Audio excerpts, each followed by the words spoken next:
we've made some progress. The President of the United States has made it very clear. Holding Americans is a liability. We're working to change the feeling that it is okay to have hostages, to make it clear that we are going to bring every single American home. And we've made progress.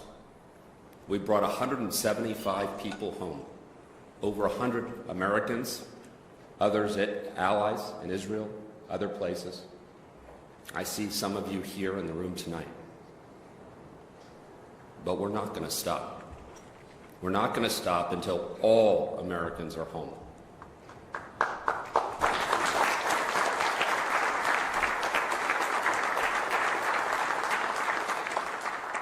Now, Secretary Rubio, who we're really appreciative is here with us today, has made it a clear priority. In fact, he let Iran know that they are a state sponsor of wrongful detention.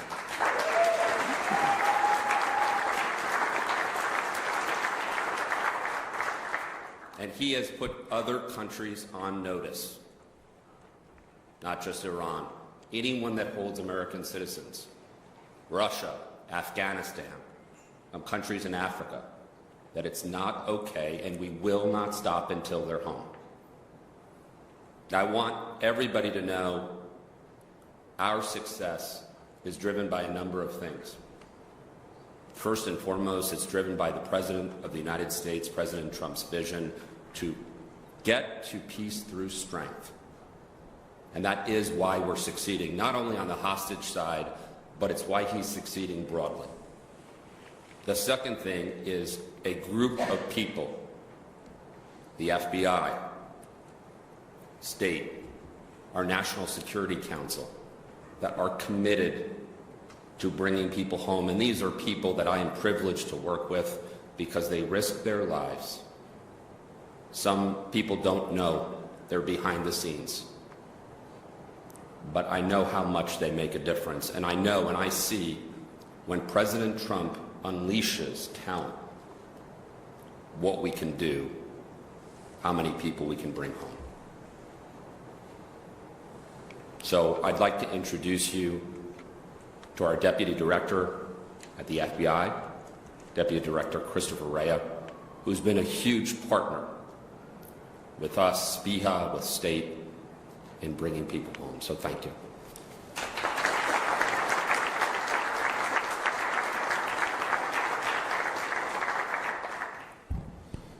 All right, good morning. Thank you, Special Envoy Bowler, and thank you to everyone involved in organizing this important commemoration.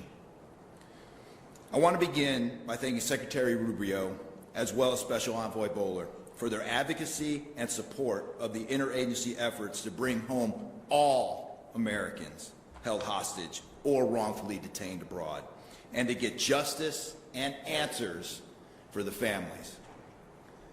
This kind of advocacy is crucial. It keeps the momentum alive and ensures their stories are never forgotten. I also want to thank Dr. Gorka for his leadership and insight. Over the years, the FBI's and the Hostage Recovery Fusion Cell have worked to secure the recovery of many Americans held hostage. But the case of Bob Levinson hits especially close to home. For nearly my entire career, we have been searching for Bob. It is deeply personal to me, and I'm extremely motivated as a Deputy Director of the FBI to bring closure to his family. As most of you know, Bob spent nearly 3 decades in service to our nation, including 22 years as an FBI special agent. Quite simply, he was one of ours. Our evidence suggests that Bob died in captivity in Iran, and he is the longest held American hostage in U.S. history. Today, unfortunately, marks 19 years since his abduction, and tomorrow, the Levinson family should have been celebrating Bob's 78th birthday. The urgency to uncover the facts of Bob's disappearance has never been greater. It would be deeply troubling to reach the 20-year mark without knowing what happened to him. The Levinson family's courage and advocacy have helped fuel years of tireless work by the FBI, the Hostage Recovery Fusion Cell, and our interagency partners who continue to develop new leads and intelligence with the hope of resolving the case before Bob's next birthday. Last year, as most of you saw, we released 5 posters seeking information on those we believe responsible for his kidnapping, detention, and probable death. We have kept this story front and center, and we will never stop. Additionally, we've shared a list of those involved in this crime with our interagency and foreign partners so they can pursue justice if the opportunity arises. I'm deeply grateful to our agents, our employees, our investigative teams, and all the agency partners who have worked so hard to try to bring Bob home. They have not wavered in their pursuit of answers, and they continue to push forward every day. They are fighting not only for Bob and his family, but for the many, far too many, other families facing the same unimaginable circumstances. We will not back down. We will never abandon our own. Our mission is clear. Bring our citizens home and ensure those responsible face American justice. Thank you.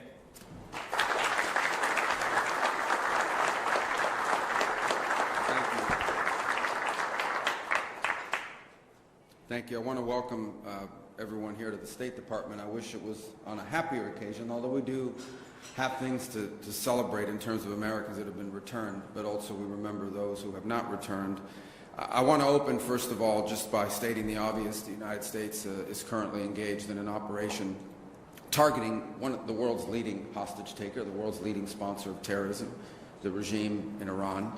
And first, I think we would all take a moment both to offer our thoughts, our prayers, and our condolences, and to honor the families of those who have fallen, the 7 Americans who have lost their lives in the initial hours of this operation.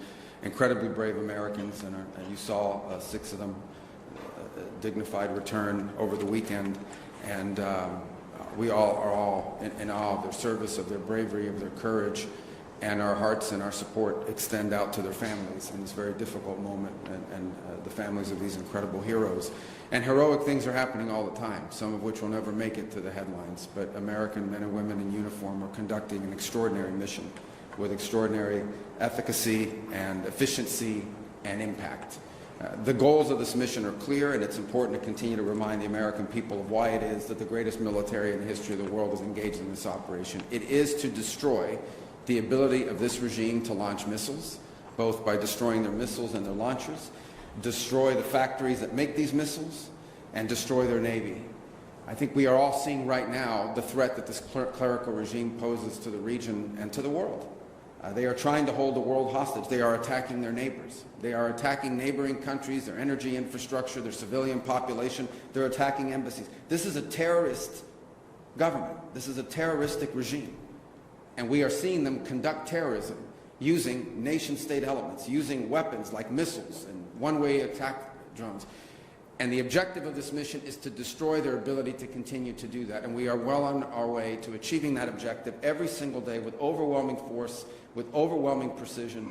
The military, the United States military, the men and women in uniform are conducting an extraordinary operation. There are not a lot of cameras down there covering what they're doing, as opposed to some of the other images that you may see from some of the cities and capitals nearby. But I want everyone to know your military is getting the job done, and every single day this regime in Iran has less missiles, has less launchers, their factories work less, and their navy is being eviscerated. And the world is going to be a safer and a better place when this mission is accomplished. And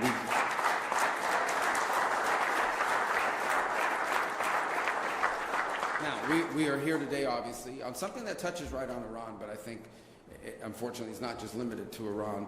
And we're here on the 3rd U.S. Hostage and Wrongful Detainee Day, and it's a day that exists because families and loved ones refuse, because families refuse to let their loved ones be forgotten. We have this day to celebrate those who return, to honor those who perished in captivity, and commit to returning those who are still in detention and holding also the perpetrators of this accountable. Last year marked 10 years of what they call SPIHA, and the Hostage Recovery Fusion Cell. These were entities that were created with a specific mission of bringing Americans who were justly detained, bringing them home. And because of this mission, because the heart of this mission really can be captured in one word, and that one word is homecoming, reuniting people to their loved ones. 4 years ago, 50-plus families in the Bring Our Families Home campaign created the flag that flies here today. It's a symbol of solidarity. It's a symbol of resolve. It's flown in honor of Americans brought home over the past 3 years and the Americans yet to be brought home to their families. And many of the families and of the returnees and the advocates who made those moments possible are with us here today. And we want to thank you for your advocacy, for never allowing us or anyone to forget of those Americans that are unjustly detained. And we're especially grateful to those who themselves were detained. You know, it would be perfectly understandable if you decided, I'm back home, I'm going to go on with the rest of my life. Your willingness to step forward, to tell your stories, and to ensure that other Americans who are similarly situated to the way where you once were are not forgotten. We're truly grateful. Your persistence, your courage, your love for your family members continues to drive this effort in days like today. As was already pointed out, March 9th marks the day that Robert Levinson went missing in Iran, and actually it was in a case that I was also very involved in as a United States Senator, dating back to my very first day in the Senate. In fact, one of the first meetings I had, and to this I credit my former colleague, Senator Bill Nelson of Florida, introduced me to this case as soon as I got elected, and because of Mr. Levinson's ties to Florida. And we remained on that case throughout my career in the United States Senate, and it's one we will not forget. It's indicative of two things: the fact that Americans are taken all over the world, but it is particularly a reminder of the nature of the regime that we're dealing with in Tehran. We're honored to have his sons here today, Dan and Doug, with us. Thank you for being here. We appreciate you very much.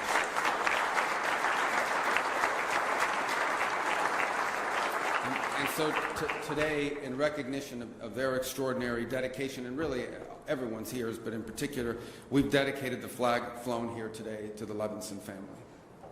And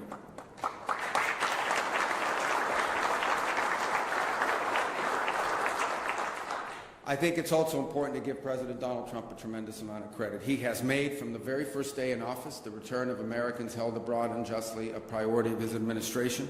And since his inauguration, a little over a year ago, over 100 Americans have been brought home.